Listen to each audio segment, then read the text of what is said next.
All right, here we go. Here we go. See on your notes where we left off our last session together. Welcome to our Extension campus. I always want to acknowledge you guys. South Campus, or not South Campus, but night school. You people that are coming at night. It's amazing. Yeah. All right? C, our goal is to achieve compatibility among the diversity of gifts. Our goal is to achieve compatibility. And here's something I've lived by for years. It's been a part of our culture, and that is think the best, believe the best, and speak the best.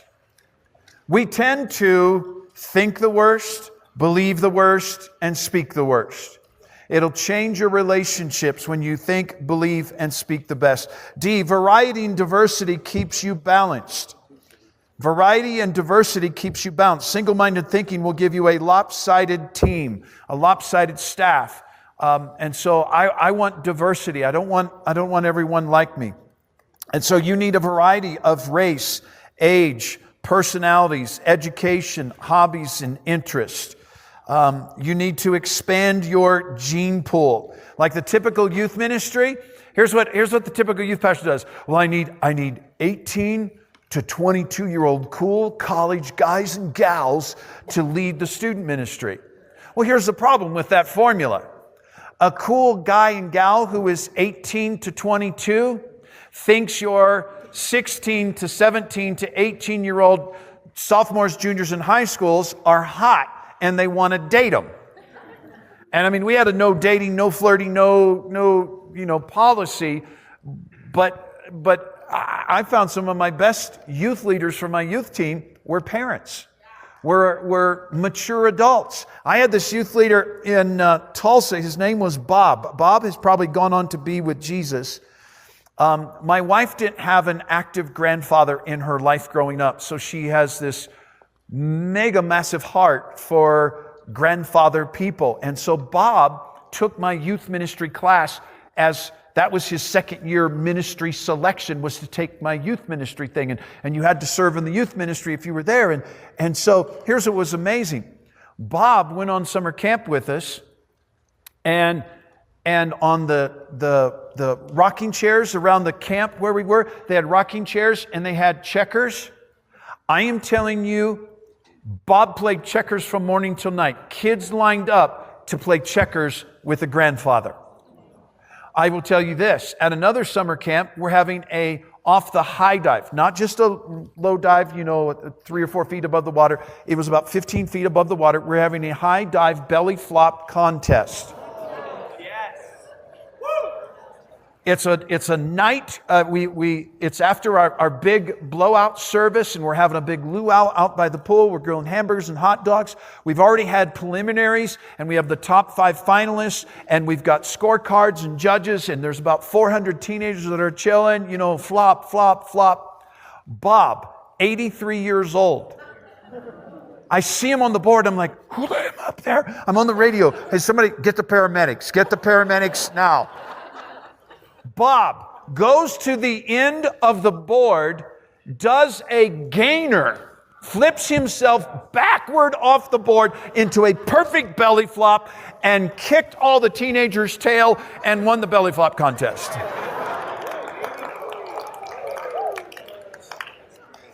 Now, I did have to reprimand Bob because he had like a late 80s, early 90s big, humongous Oldsmobile.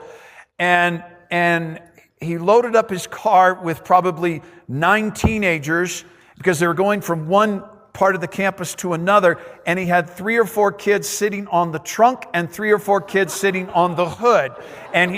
Bob, you can't do that, Bob. Not going to, liability, Bob.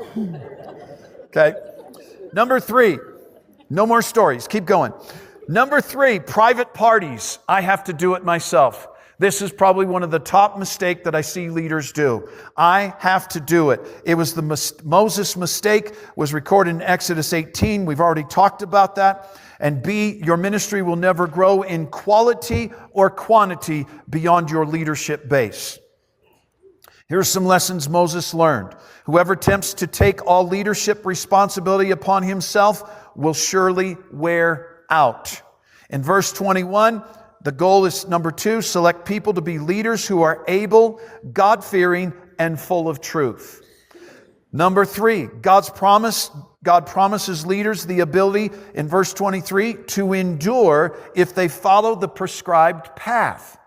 God's not wanting you to get burned out, worn out, and come shredded, to your next service or your next meeting. In verse 20, make clear to your leaders the way in which they should walk and the work they are to do. Number 5, teach the leaders the ways of the Lord.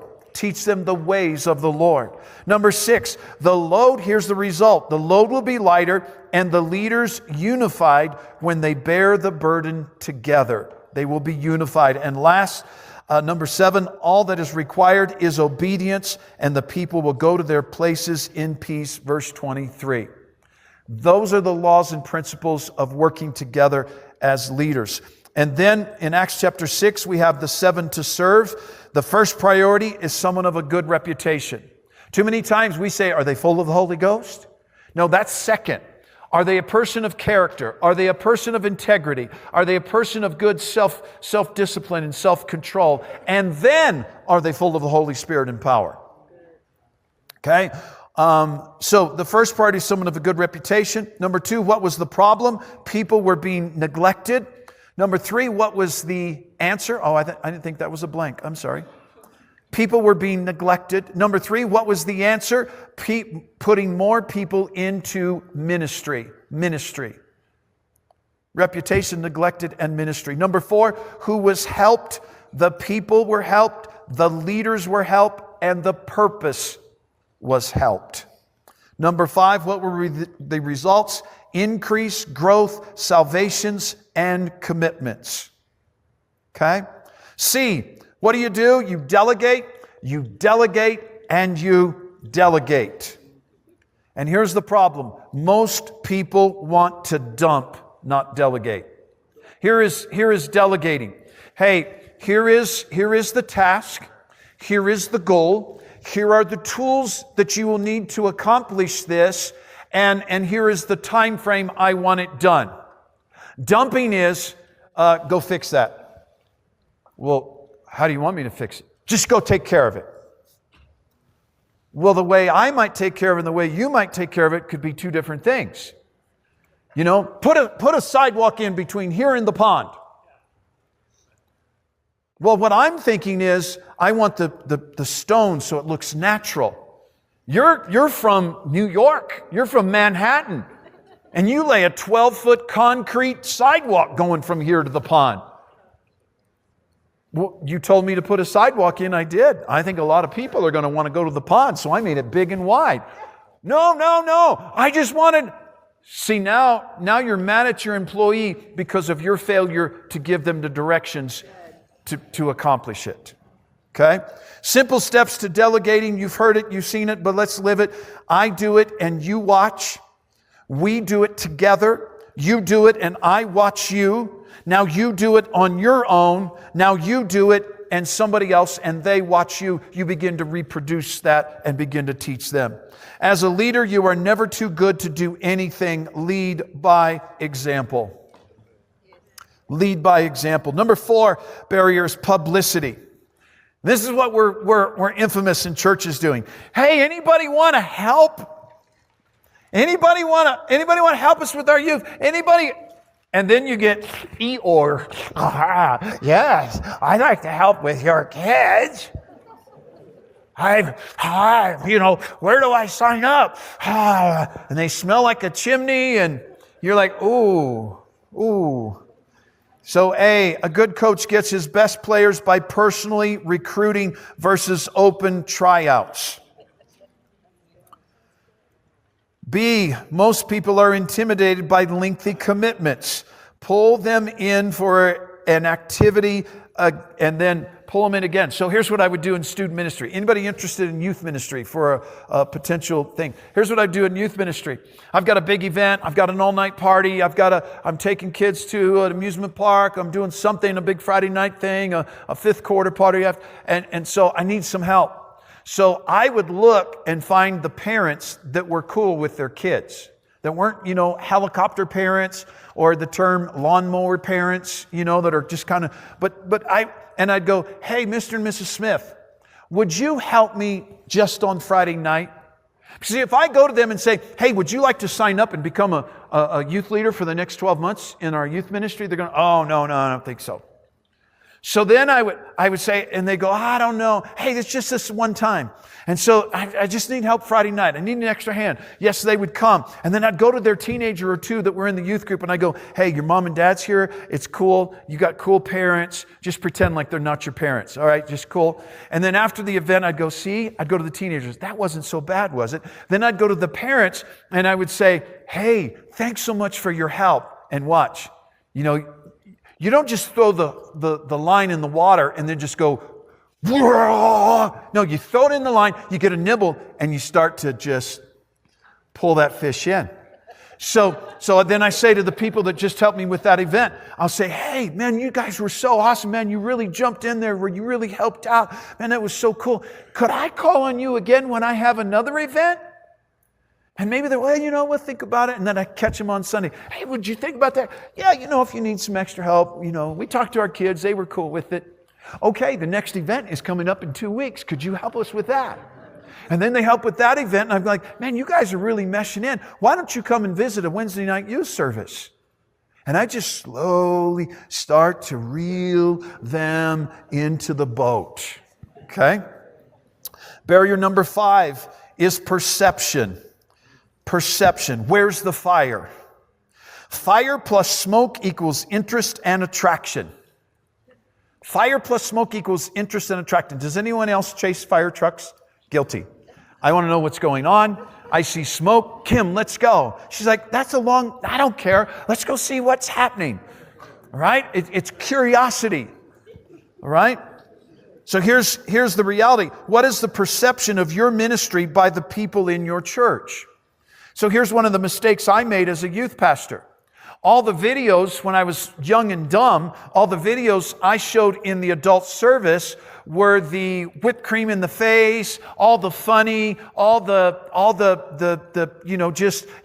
tire swings and zip lines, and everyone just thought I was the biggest fun-filled place for your teenager to hang out, and they didn't think anything scripturally or word-wise was happening. And I went, this is wrong. So then I shifted. I went to the other extreme, and I'd show summer camp videos, and I'd show kids worshiping, and I'd get a star filter on the tear that ran down their face, and I'm showing kids praying for each other, and I'm showing ministry. And watch what happened when I showed ministry. I had a gentleman in our church in Dallas. He came up and he said, I don't want ever a kid to not go to summer camp. What I just saw happened at that summer camp and that highlight reel and that highlight video, kids encountering God like that, I didn't have that as a kid, and I'm going to fund that. You just call me. Next retreat, next summer camp, I said, John, you remember you said that? Well, I got 14 kids. And it's $150 a piece. No problem. I'll bring the check on Sunday. Thank you. Thank you very much. Thank you very much. All right, you got to hear this one funny story. I'm new youth pastor at Rhema Bible Church.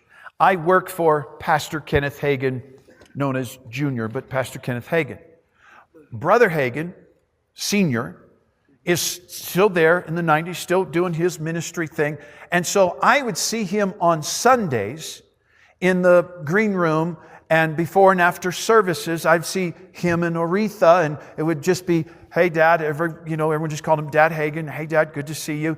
And he'd kind of he'd give that little nod, but he was never in staff meetings. I was on church staff. Kenneth Hagin Ministries was a completely separate thing.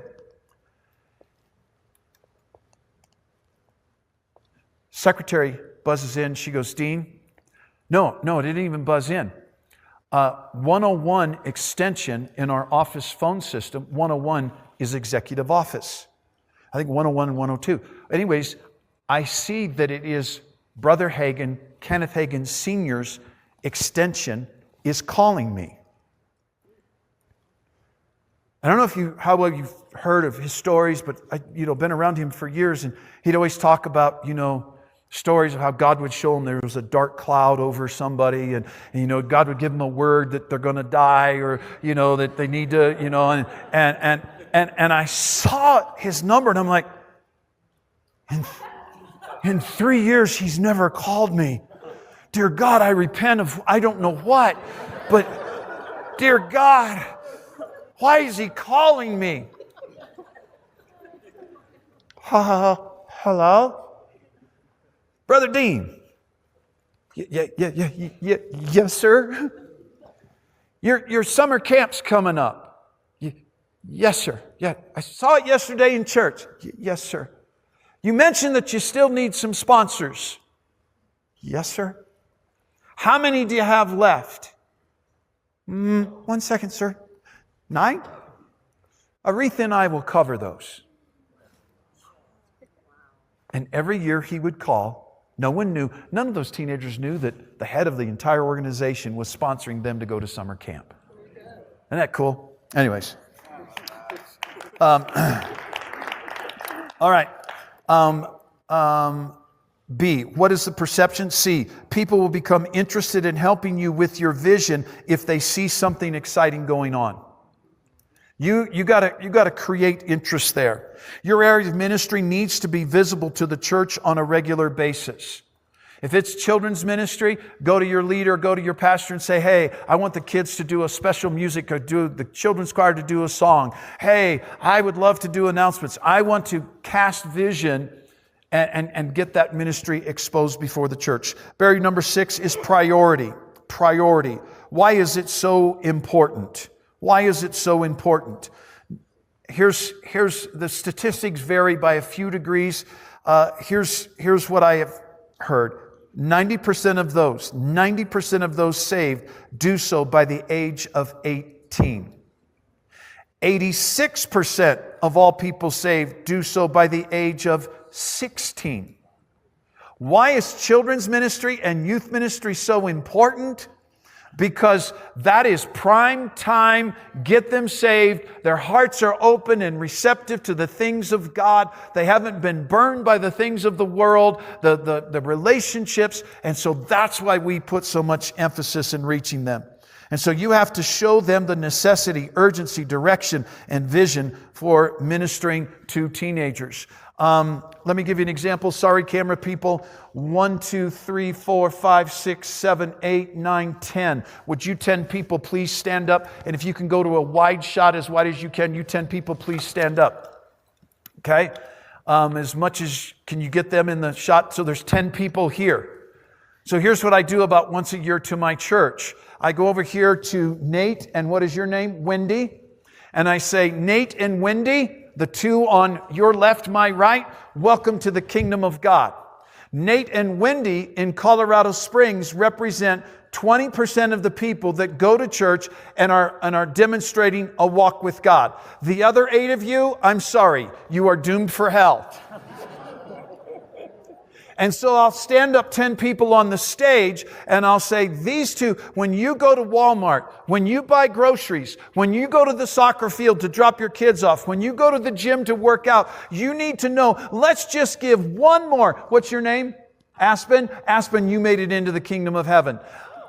So now let's just be liberal and say 3 out of 10 people in Colorado Springs have a relationship with Jesus Christ, but 7 out of 10 people that you rub shoulders with, you go to work with, your kids go to school with, don't have a relationship with God. What am I doing? I'm inspiring them. You guys can sit down. I'm inspiring them, giving them a visual of the need and the necessity of why they need to be bold with their faith and share their testimony. Okay?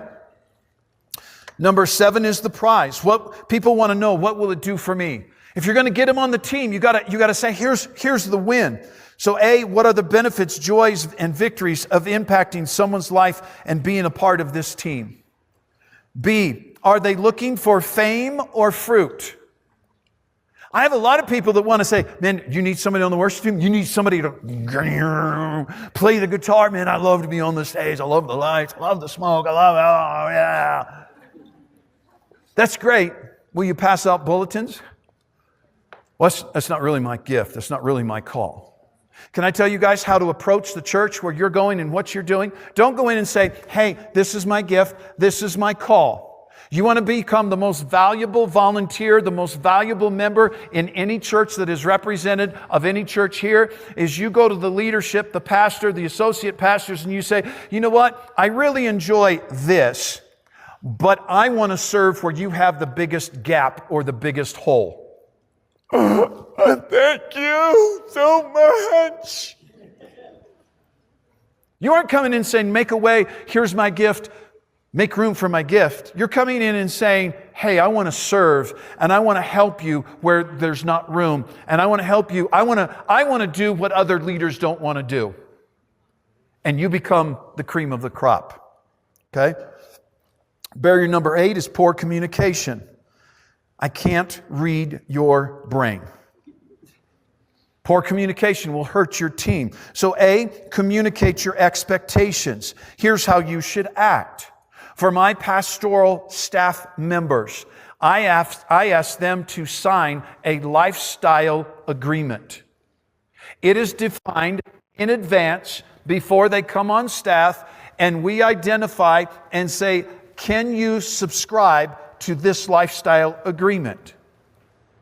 Now, I don't forbid alcohol, I forbid public alcohol. Because I don't want to cause somebody to stumble. But if you're in Denver, you're at a dinner on your anniversary, and you don't have a glass of champagne, knock yourself out.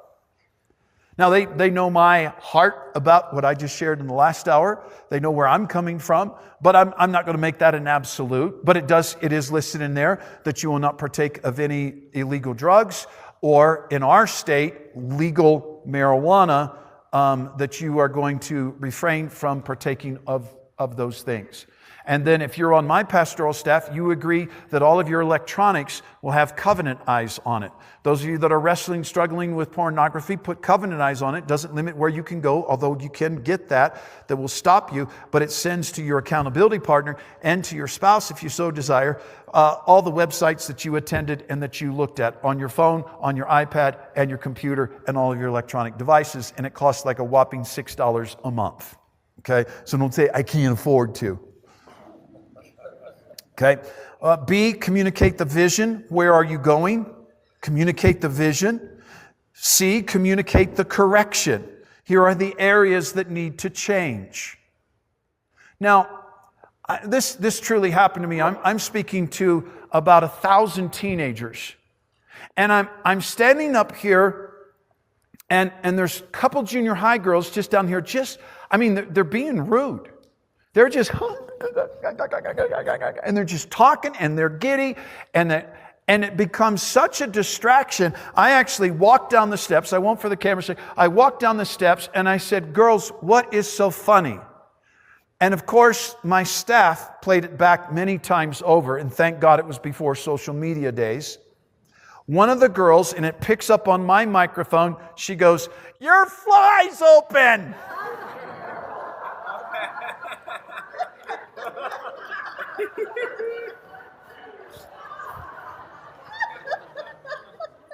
Can we go on? Now, that's information I didn't like to hear, but I really wanted to know it. And sometimes we're afraid to tell them because I don't want to hurt their feelings. Yes, I was embarrassed, and yes, it hurt my feelings, but it would have been more embarrassing to have gone for a whole nother hour flashing the world. Okay? So communicate the corrections. D, communicate the challenge. The challenge is, here's where we want to go. We want to climb this mountain. We want to reach this portion of the city. We want to reach these people. And then E, communicate the promise that love never fails. Communicate the promise. Number 9 are the prehistorics. You'll have these on your team. We've always done it this way. I call them fossils of the faith. I love this. I heard the story from Bishop Dale Bronner, is an amazing pastor in Atlanta. And he's got other pastors and that he mentors. And so pastor comes in, and it's his first Sunday morning. He's been hired by the church, and this is center stage. He comes in, and for whatever reason, in that church, the podium was over here. And so it's his first Sunday morning. He comes in, he pushes the podium to the center of the stage, and he's got about 10 minutes. And so he's talking to people and greeting people and welcoming people. And when he gets in his front row seat, when service starts, somebody had put the podium back over here. And he was a very wise man. For the next several months, he came in and he moved the podium an inch or two, tops.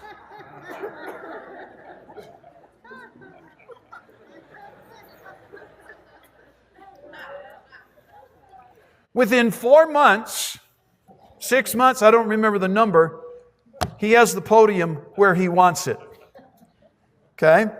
So A, don't make major changes until you have gained their trust. If you're coming into a new culture, new environment, don't come in and, we're changing this, and we're going to knock this out, we're going to add this. They don't know that they trust you yet. Okay? B, a thriving ministry will always be adjusting and making changes. We've already talked about that. And then last one is number 10. It's what I call the polygamist. I'm already committed. Here is when you get somebody, and it could be some of you, but you get somebody that's born again, they're on fire for God, and they come, I just love this church, and I just love to serve, and it's just, where can I help? And like, okay, I'm gonna help in the first service, I'm gonna help in the kids, and I'm gonna usher in the second service, and we don't have any kids, so we're just gonna stay, we're gonna help in the third service too, and we're gonna help at guest information, and they're helping in all these other areas, and they end up doing a lot of things okay, and not specializing. Or they end up getting burned out because they're spreading themselves too thin. So be cautious. Lead them to focus their efforts. And be careful not to burn them out. And then here's what's important is whether it's a paid position, a part-time position, or a total volunteer position, is give them or make them take a vacation. Hey, you've been serving in our nursery so faithfully. I looked, you're serving every other Sunday. You have done that for the last 12 months. We are so grateful. Here's what we want you to do. We want you to take the month of October off. No, it's really not a burden. It's really not a thing. It's really okay. No, we want to make sure that you're in service. We want to make sure that that's D, make sure they're being fed and hearing the pastor preach. A lot of people serve, well, I don't need to be in service. If you're not hearing the pastor preach, you're not hearing the vision. You're not hearing the direction. Okay? But so before you shift page, let me finish this. And so you say to that person, I want you to take the month of October off, and I just want you to go to church and then take a weekend off, go camping with your family, go see the color, just get out of here, don't be here at church. Well, here's what it does. Is when you lead them by grace versus the law, we need you. You can't miss a Sunday. But you say, hey, take a couple Sundays off. And at least one of those, don't even come to church. Don't come to church. The pastor's telling me don't come to church. Yes, because there's mornings I don't want to come to church. So you take a weekend off for me. Watch. It ignites a greater passion and fire when they're away. This past summer, Kim and I took 3 Sundays off. We went to Europe. It was our 35th anniversary kind of trip, and we got away. I am telling you, by the time I was like a junkie, just like, I just need to preach. I'm just going to the guy that's swabbing the deck.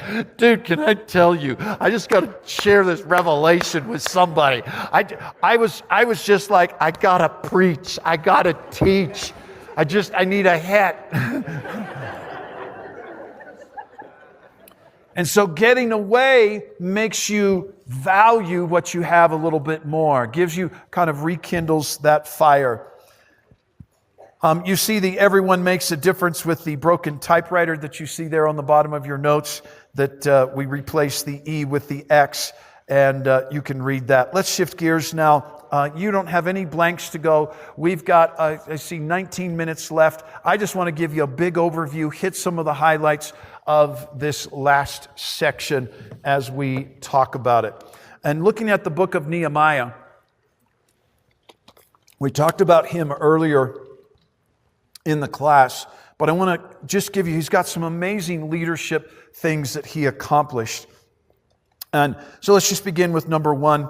And don't check out on me, don't zone on me because, I don't have to listen. Just hear the heart of what's being said. Number one, Nehemiah was in the wrong place. He's 800 miles from the concern of his heart. He couldn't jump on a plane. He's not going to ride a Greyhound bus. There is no easy way. You're talking traveling 800 miles. They would say the average journey, if you were really traveling, is maybe up to 20 miles a day would be a high level of transportation. So you're talking a long trip. Number two, he had the wrong position. He was not in charge of anything. He had zero to no authority. He's a cupbearer for the king, and he is considered expendable. If he takes a swig of the wine and there's strychnine, or eats some food and there's poison and he dies, the king goes, get him out of here. Next, you're up. He wasn't like a highly prized, valuable person. King wasn't concerned if he dies or not. Number three, he was the wrong person. He was the wrong person. He's about to take a mission to Jerusalem. He doesn't know anybody. He is a networking failure. He's never been there, and he's going to lead even when he's in the wrong place, in the wrong position, and the wrong person. And all of us have faced these same obstacles. Obviously, there's more to leadership than being in the right place, in the right position, and at the right time, and the right person. And so let's talk about the Nehemiah factor. Number one, Nehemiah violates all the traditional ideas about leadership. He defies it all. He doesn't measure up or meet the qualifications of a leader. He defies every leadership standard. Why? A, he possessed none of the characteristics people associate with leadership, which is power, position, and privilege. He led even though he was not at the top of anyone's organizational chart. You see, you don't need a title. We've talked about that. You don't need a position, a title, or a rank. Just lead by doing. Lead by serving. Number two, Nehemiah teaches us a critical lesson. Never disqualify yourself from leadership because you do not possess the traits society holds so dear. We all struggle with, I'm not good enough. I'm not smart enough. I don't have a degree. I don't have enough degrees. Can I just throw this out? Just throw it out. You need to be careful. You need to be careful about your pursuit of your degrees. And I am 1,000% for higher education. But what I find is there's a very small percentage, but you probably know somebody in your family or friend circle that this has happened to. They get stuck in, I don't know what I'm going to do with this degree, so I'm going to go ahead and get the next degree. And I've got my bachelor's, now I'm going to get my master's. And for some careers, as a teacher, as a counselor, therapist, you have to have your master's. Kudos, yes. But for some, and I just heard a statistic in the last month that 70% of the people don't have a job in their expertise of where they got their degree. But people become professional students. And they, I'm not sure what I'm going to do, so I'm going to go ahead and get my master's. And you know what? I'm going to take another 2 or 3 years, and I'm going to get my doctorate. And I love it. I love it that you have a doctorate. I love it that you're pursuing that. And that's it. Make sure it's intentional, and it's going to progress your career and progress the vision of God. Okay? And then there are people that get stuck at Charis. I came to first year. I came to second year. I did third year ministry track. Now I think I should do third year business track. But wait, maybe now I think I'm sensing worship, media, I don't know, all the politics. I'm just going to, and you just keep staying in school versus getting out of the chute, hitting the red launch button. And can I tell you something else in all love? And for you, extension schools, I realize you're maybe there where you are, but even some of you are going to maybe come here for second year or third year or whatever. But can I tell you something? Leave Colorado Springs. I say it with love. But God, I'm going to say I can't say everyone, for a very high percentage of you, God brought you to Colorado Springs to spring you to the next location.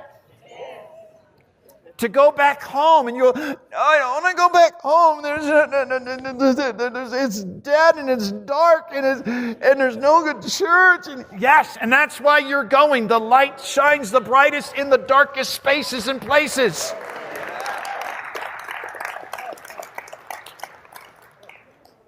Okay, let's continue on. Remember, God is capable of positioning you in the right place at the right time, regardless of what the world thinks. Number 3, the Nehemiah factor is simple. It is learning to lead from your knees down. As a Christian, you may not have power, you may not have position or privilege, but you can pray. And leaders begin leading by praying. So, how do you lead from your knees down? Let me give you a couple things. We'll wrap this up. If you have any questions about anything we covered, for those of you here, we'll answer those questions. I'll repeat them so that we can do those.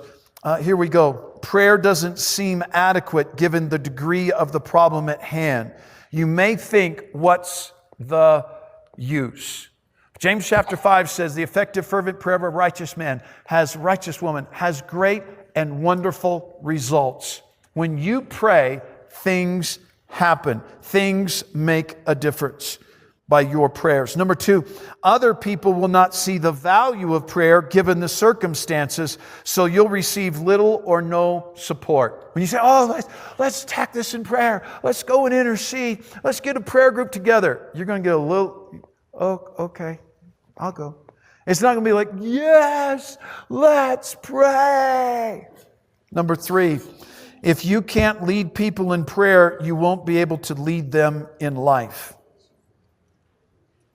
Teach them to pray. Show them how to pray. Lead them in prayer. You may not have position, power, and prestige, but you can lead them by prayer. Number 4, prayer means that you must commit long before others do, so you will feel alone. You're going to commit to spend time in prayer, and prayer rooms aren't crowded, and it's part of being a leader, and you're going to pray out things that no one else sees, but you're going to begin to pray and say, God, I want to birth this in prayer. And God, I want to plow the way in prayer, and I want to prepare the way for the work of the ministry that you want to have happen. I'm very grateful for those people that pray. Number 5, many times prayer prepares you more than it changes the problem. So true.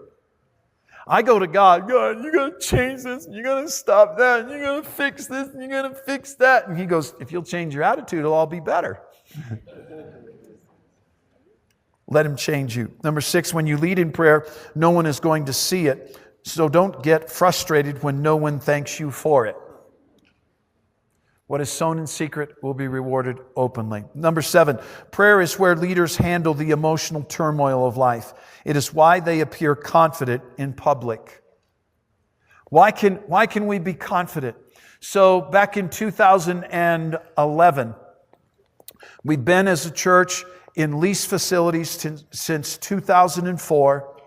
And in January of 2011, I know our lease expires on December 31st.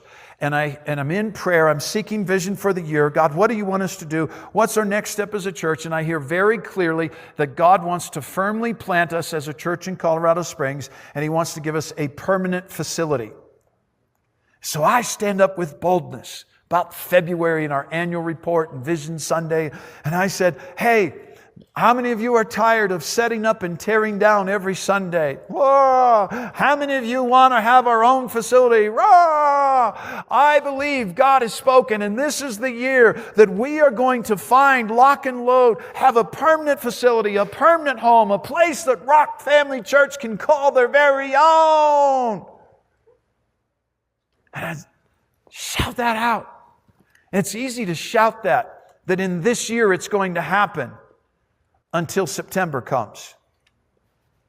God, do you know how much time we have left here, Lord? You know we're entering into the fall, and now it's October, and I am looking at building after building after building after building after building.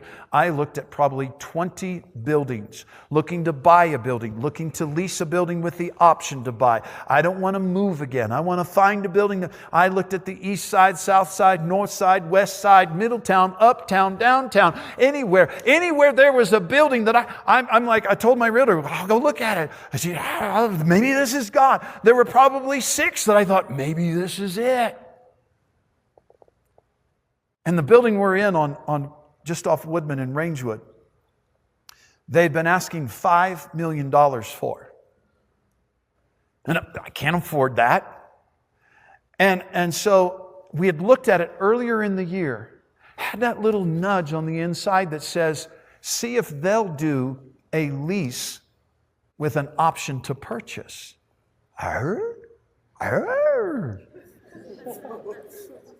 I'm running out of time. God said, I'm going to plant you. This is now 1st of November. That we say we'd like to re-look at that building. We can't afford to buy it. And they're like, I don't know if we would want to do a lease. We really want to sell it. I don't know. No. I signed the lease, the documents, on December 15th. On that year, January 1st of 2012 was a Sunday. And so we had all of our stuff loaded in an 18-wheeler. We did kind of a cheesy little unplugged kind of Sunday morning service. We just had one. And then we said, everybody, we're moving into the new building and we're unloading the 18-wheelers. And we started painting and ripping out carpet and just doing a renovation. And we moved in. We were in it for a year and a half. We ended up buying it. And watch how God worked. The lease with the option to purchase expired. And it also expired because the economy was still going down and they were asking $5 million. We bought it for $2.8. Yay, God. Okay? So anyways, you've got to be bold, and you've got to know that is there in secret. All right. Leadership model. I'm going to just give you highlights here. Let's hit it. Leaders place a priority on prayer. Nehemiah 1:4, when I heard these things, I sat down and wept for days. I mourned and fasted and prayed before the God of heaven. We need to be committed to prayer. Number 2, prayer is continual, not occasional. It says, I prayed for several days. Prayer is a component of what we as leaders do. I pray when I'm driving up the mountain. I pray when I'm going to the grocery store. I pray when I'm driving to a lunch appointment. I pray in the Spirit when I'm in the shower. Prayer is just, my pastor in Dallas said this. He said, I never pray longer than 10 minutes, but I never go longer than 10 minutes without praying. It's a part of our culture. Number 3, prayer is more than a ritual or formula. It requires your heart. He said, I wept and I mourned. Prayer puts the events in the right focus. In verse 5, he says, O Lord, God of heaven, the great and awesome God, who keeps his covenant of love with those who love him and obey his commands. What is he doing?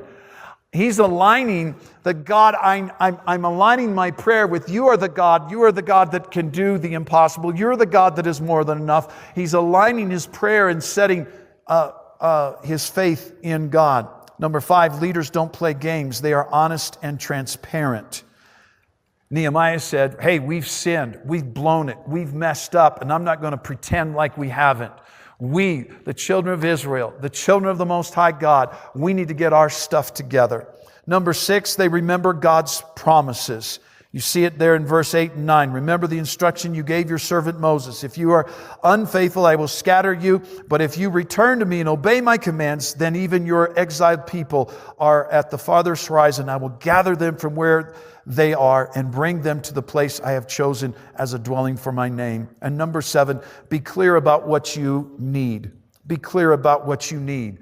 He didn't come to the king, hey, oh great king, I'm thinking, I've really been sensing, kind of praying it out, that I need to go back to Jerusalem. And I just want to ask your favor if I can go and if you'll help fund it. And the king goes, well, yes, what do you need? Oh, I didn't know you were going to say yes. I'm not really sure what I need. Oh, wow, I'm not sure what supplies. I'm going to need some timber. I know that. How much you got? No. He came back and he said, King, I need you to write letters to these governors, and I need you to write letters, and this is what I need. He had a detailed plan that he had written out to make it become a reality. All right, we got a few minutes left. I want to open it up if you have any questions about anything that we have covered, even if it's not a part of the leadership, but you say, I've got a ministry question, a church question. We don't need to do a counseling session, but if you have anything, I want you to raise your hand really high, and then we will run a microphone to you. So if you have a question, would you just stand up? And if you don't have a question, does anybody not have a question? You're a weird bunch of people. Does anybody have any questions on anything we've covered? I see that hand. I see that hand. I see a hand over there. Here we go. Here we go.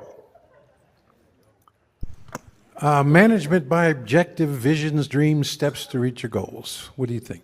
Say that again. Say that again.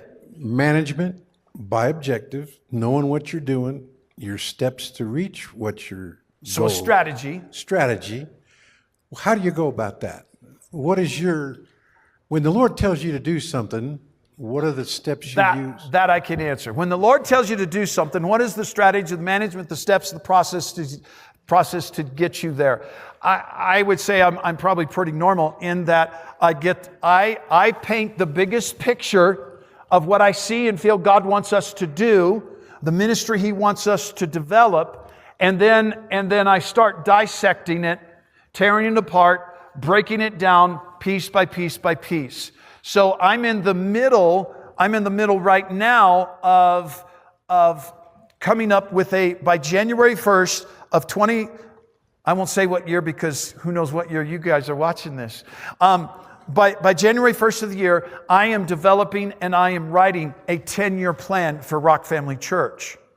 So I went to the end and said, here's where I want us to be as a church. Here's what I want our multi-site campuses to be. Here's how many I want to have. And here's the attendance I hope that we're going to be running. And then I broke it down biannually, that to make that by year 5, I'd have to be here. By year 3, I would have to be here. By year 1, we need to grow by X% this year. And to grow by X% means we need to have X amount of first-time guests come in, because we know that we retain 30-some-odd% of our first-time guests. So if I want to grow, I've got to increase the number of our guests. I've got to close the door to our back door. I've got to have the staffing, the people, that X amount of people equals I need a staff member.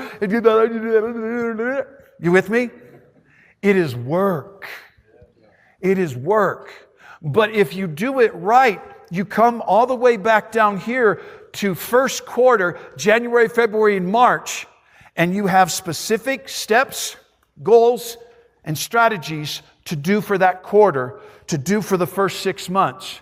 You have specific targets on what you're praying, that to function this, we need this amount of budget to come in. We need this many staff. One more question before the bell rings. All right, before the bell rings, I'm going to tell you this.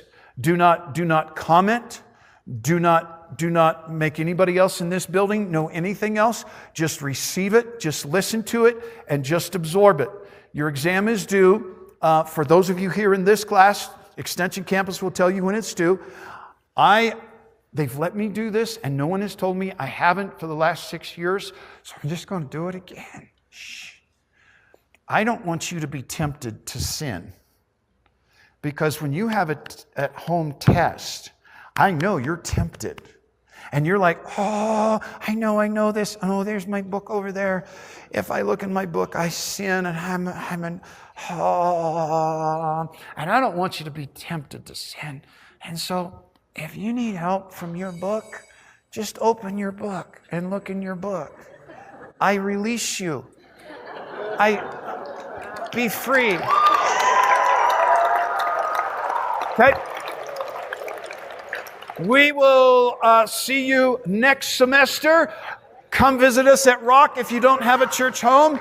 And God bless you guys.